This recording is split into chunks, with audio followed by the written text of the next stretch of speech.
Hello. तो क्या हाल चाल है सब लोगों के। जैसा मैंने पिछले स्ट्रेटजी के वीडियो में कहा था कि मैं 7 दिन में आपको एक तरीके से चेक करने आता रहूंगा।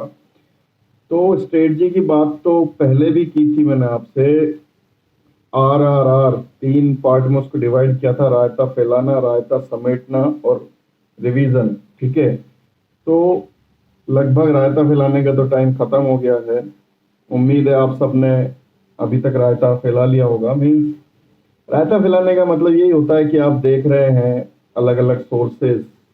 ठीक है, जस्टिफाई कर रहे हैं कि कौन सा सोर्स अच्छा रहेगा, उसको आइडेंटिफाई कर रहे हैं कि इससे मुझे पढ़ना है, और ऐसा करके आपने पूरा सब्जेक्ट समझ लिया और उसको आइडेंटिफाई कर लिया। उम्मीद है आप सबने आइडेंटिफाई तो अभी तक कर ही लिया होगा कि यहाँ यहाँ से मुझे पढ़ना है और ये मेरा सब्जेक्ट है। ठीक है, और यहाँ से मेरा सब्जेक्ट कंप्लीट होगा, मुझे यहाँ यहाँ से पढ़ना है। ठीक है। इसके बाद रायता समेटना चालू होता है। मीन्स जो जो आपने चीजें आइडेंटिफाई की है, चाहे कोई जैसे लंबी पीडीएफ है एक्स की, ठीक है, कोड्स की एक्स की लंबी पीडीएफ है, तो उनसे मुझे नोट्स बना के काम की चीज करनी है। ठीक है। अकाउंटिंग के मुझे नोट्स बनाने हैं। मेरी सलाह तो ये रहेगी कि ये जो दो इम्पोर्टेंट स्पेशल ईपीएफओ जिसको आप बोल रहे हो, जो मेन सब्जेक्ट है, इन दोनों के तो कम से कम आप नोट्स जरूर बनाएं। ठीक है। हिस्ट्री पॉलिटी फिर भी चल जाएगी क्योंकि उनकी बुक्स अवेलेबल है आपके पास। ठीक है। लेकिन इंडस्ट्रियल रिलेशन और अकाउंटिंग की बुक्स हो तब भी आप उसका जरूर बनाएं कि आपको कैसे उसको करना है, और नोट्स उसके जरूर बनाएं क्योंकि नोट्स आपके लिए उन दो सब्जेक्ट में बहुत काम आएंगे। और बुक्स की जहां तक बात है तो टेलीग्राम ग्रुप पे एससी श्रीवास्तव प्रोवाइड करा दी थी एक बच्चे ने, और फिर उसमें से कौन से चैप्टर पढ़ने वो सब भी मैंने बता दिया था। ठीक है। तो वो भी काफी बेनिफिशियल है, लेकिन फिर भी उसके बावजूद भी मैं कहूंगा कि इन दोनों सब्जेक्ट के आप नोट्स जरूर बनाएं। ठीक है। और हिस्ट्री पॉलिटी भले ही आप बुक से कर सकते हैं, या जो आपको लगता है कि ज्यादा है आप उसका नोट्स बना सकते हैं। एप्टीट्यूड के अलावा, एप्टीट्यूड में से भी इंग्लिश के जो मेन पार्ट है वो साथ साथ सर के साथ आप करते रहिए 3 महीने। अगले 3 महीने में आप इंग्लिश का सर के साथ जितना करते हैं उतना, और बाकी जो आपके सब्जेक्ट्स हैं जो 7 मैंने बताए थे वो आप अगले 3 महीने में आपको कवर करने हैं। ठीक है।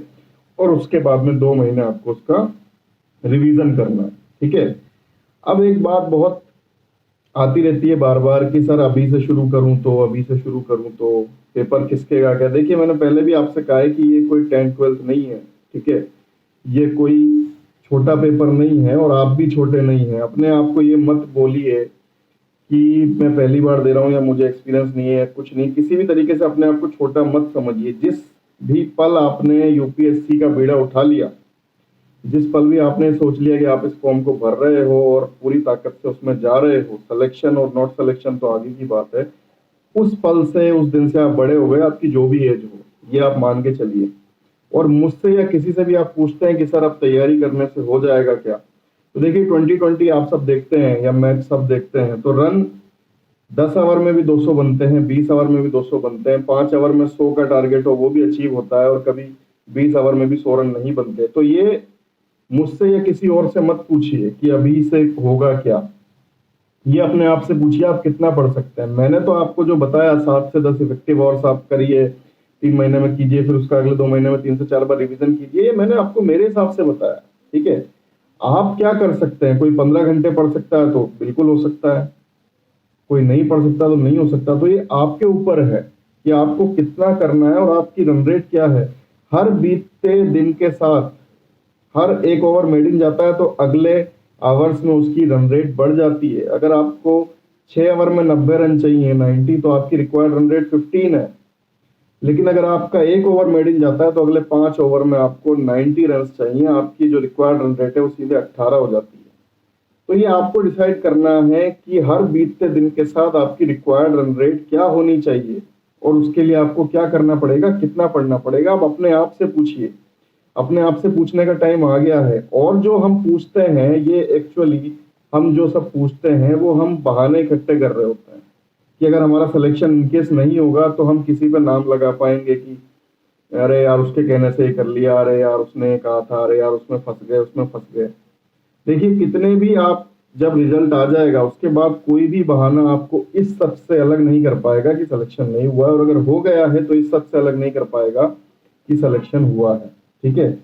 अगर किसी का सिलेक्शन होता है तो कितना भी पढ़ता था नहीं पढ़ता था, यही कहा जाएगा कि नहीं इसने बहुत पढ़ाई की और नहीं होता है तो फिर आपने कुछ भी किया वो किसी काम का नहीं है। तो अपने पे आइए, ठीक है, अपने आप से पूछिए कि आप क्या कर सकते हैं, आप क्या नहीं कर सकते, अपनी शक्तियों को पहचानिए। देखिए, जो नासा में बैठ के रॉकेट उड़ाते हैं, मंगल पे पहुंचते हैं, आज कोरोना की दवा बना रहे हैं, जो भी कुछ कर रहे हैं वो भी इंसान है, ठीक है। हर आदमी है तो इंसान ही, इंसान ने पूरी दुनिया पे विजय पाई है, सबका दिमाग वही है जो आपके अंदर है, तो अगर वो कर सकते हैं तो आप भी कर सकते हैं। सेलेक्ट होने वाले भी इंसान ही होंगे इसमें, ठीक है, कोई ऐसा नहीं उनके 10 सिर होंगे, ठीक है। और जो 120 में 100 नंबर लाएंगे, 105 नंबर लाएंगे, वो भी इंसान ही होंगे, और जो फेल होंगे वो भी इंसान होंगे। तो ये आपको डिसाइड करना है कि आप कहाँ लाई करते हैं, और उस लाई करने से आपके कितने ओवर बचे हैं, और आपके पास कितना आपका कोर्स है, कितना आपका टाइम है, वो डिवाइडेशन कैसा रहेगा, उस हिसाब से आपकी रिक्वायर्ड रन रेट क्या आती है, उसके लिए आपको क्या करना है। और जहां तक रही एग्जाम खिसकने की बात, तो ये इतनी बड़ी लड़ाई में, इतने बड़े पेपर्स में कोई फर्क नहीं पड़ता, मैं पहले ही बोल चुका हूँ। पेपर खिसकता भी है तब भी उन्हीं को फायदा होगा जो पहले से पढ़ रहे थे। भाग्य हमेशा वीरों का साथ देता है। अगर आप आज से बस यही सोच रहे हैं, इसी उम्मीद में जी रहे हैं कि पेपर खिसक जाए, तो वो नहीं खिसकेगा। अगर आप पढ़ रहे हैं 4 अक्टूबर के हिसाब से आपकी तैयारी रखते हैं, तो हो सकता है वो खिसक के आपको एक एडवांटेज दे दे, ठीक है। तब भी एडवांटेज में वही रहेंगे जो अभी भी पढ़ रहे हैं, और अभी से उनके रायता फिलहाल रायता समेटना भी हो चुका है, कोर्स भी कर रहे हैं, ठीक है। बहुत आगे वो आज भी है, बहुत आगे वो तब भी रहेंगे, लेकिन जब अपनी कंसिस्टेंसी को मेंटेन कर पाएंगे, ठीक है। मुद्दा एक ही है, फर्स्ट रैंक लाना नहीं, उसको मेंटेन करना, ठीक है। आपको मेंटेन करना है। अगर कोई बहुत अच्छा बच्चा भी बहुत अच्छा पढ़ रहा है, लेकिन बाद में जाके वो खरगोश की तरह सो जाएगा, तो कछुआ भी आगे निकल सकता है। मैदान सबके लिए खुला हुआ है, सबके लिए चीजें वही हैं, ठीक है। सब एक सेम लेवल प्लेइंग फील्ड पे हैं। और इस पेपर में आप ध्यान दीजिए, एसएससी सीजीएल का भी एक बहुत बड़ा बंच निकल के आ रहा है। एसएससी सीजीएल के भी बहुत बड़े बड़े कोचिंग्स इसकी तैयारी करवा रहा है, ठीक है। एसएससी सीजीएल का बहुत बड़ा एक बंच इसमें आ रहा है, वो इसमें इंटरेस्ट ले रहा है, ठीक है। ना सिर्फ यूपीएससी वाले, एसएससी वाले भी, ठीक है। हर बच्चा इसके पीछे क्यों है, अगर ये आप अभी तक नहीं समझे हैं तो इस सच्चाई को समझिए। इसके ऑब्जेक्टिव नेचर की वजह से, ऑब्जेक्टिव सिर्फ करवा के और फिर इंटरव्यू करवा के पोस्ट यूपीएससी बहुत कम देती है, ठीक है। तो इसलिए ऑब्जेक्टिव नेचर की वजह से सब इसमें आ रहे हैं, और हर किसी के पास अपनी कुछ चीजें हैं। जैसे एप्टीट्यूड में एसएससी वाले माहिर हैं, उनको पढ़ने की जरूरत नहीं है, ठीक है, उनको सिर्फ बाकी सब्जेक्ट पढ़ने हैं। यूपीएससी वालों को एप्टीट्यूड पढ़ना है, ठीक है। तो हर आदमी अपने फन में माहिर है। इसका मतलब ये नहीं है कि आप कुछ नहीं कर सकते अगर आप इन दोनों में से नहीं हैं।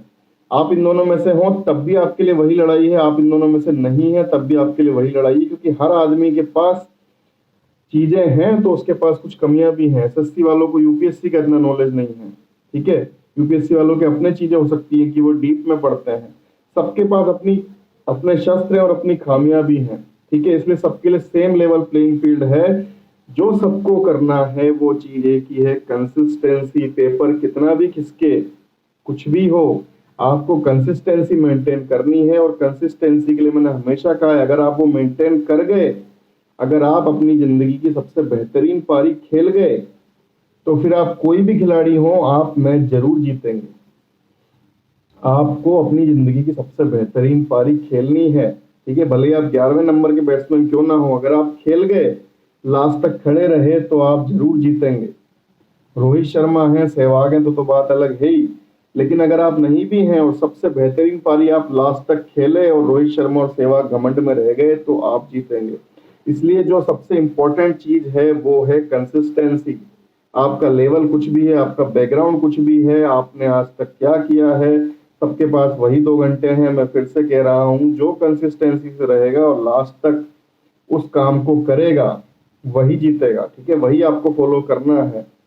आपने जो भी किया है, नहीं किया है, अब मेरे से या किसी से पूछना छोड़ के अपने आप से पूछिए, क्या सब्जेक्ट है, क्या उसके लिए चाहिए, कितना टाइम चाहिए और कितना टाइम आपके पास है। उस हिसाब से आपकी क्या रिक्वायर्ड रन रेट बनती है और आपको क्या करना है सेलेक्ट होने के लिए। आपको क्या लगता है, बहाना किसी के लिए मत छोड़िए, ठीक है। ये बाद में आपके हो जाता है कि यार उसने कह दिया था इसलिए मैंने ऐसा कर लिया। अपने आप से पूछिए, ताकि दोष भी आप सिर्फ अपने आप को दे सकें। बहाने देने से परिणाम नहीं बदलते। अगर आपका नहीं हुआ तो नहीं हुआ, आप किसी को कुछ भी कह लें, वही सत्य रहेगा। इसलिए अगर आपको उस सच को बदलना है तो अपने आप से पूछिए, अपने हिसाब से चलिए, और जीत की एक नई कहानी लिखिए। कोई भी आप खिलाड़ी हैं और कोई भी आपका बैकग्राउंड है, कुछ भी आपने किया है, आप जीत सकते हैं अगर आप कंसिस्टेंसी मेंटेन करते हैं जब तक पेपर हो। ठीक है, जो भी थोड़ा सा भी उसके माइंड में है, या तो प्रीवियस में पढ़ा हुआ है फॉर्म में मैंने ऐसा कर दिया, या पास्ट में पढ़ा हुआ है मुझे कार मिलेगी या नहीं, या फिर कुछ भी उसमें घमंड है, या फिर कुछ भी कोई भी तरीका है कि अरे ये लोग तो ज्यादा पढ़ रहे हैं, डर है, ठीक है, या फिर ये है कि मैं अभी से करूं तो हो सकता है, क्या पूछ रहा है लोगों से, जो भी बातें, इनमें से हर आदमी का नहीं होगा। ठीक है, जो भी आदमी कंसिस्टेंसी के साथ अपने पे कॉन्फिडेंस रखते हुए कि हाँ मेरा हो सकता है, इस लड़ाई में कॉन्फिडेंस बहुत जरूरी है। कॉन्फिडेंस छोटी चीज नहीं है। आपको लगता है कि आपका हो सकता है, तभी होगा। इस कॉन्फिडेंस को मेंटेन करते हुए लास्ट तक जो चलेगा, वो किसी भी श्रेणी का खिलाड़ी हो, वो जरूर जीतेगा। ठीक है, तो यही फॉलो कीजिए और अपने आप से पूछिए, अपने आप को अब युद्ध में मानिए और अपने हिसाब से स्ट्रेटजी बनाइए, अपना पालन कीजिए और लगे रहिए। इतना मैं जरूर कह सकता हूं कि अगर आप अपने आप को कॉन्फिडेंस में रखते हुए, कंसिस्टेंसी रखते हुए लास्ट तक जाते हैं तो आपका जरूर होगा, आपका बैकग्राउंड कुछ भी हो और आप कहीं से भी आते हैं। ठीक है, stay home, stay safe, good bye.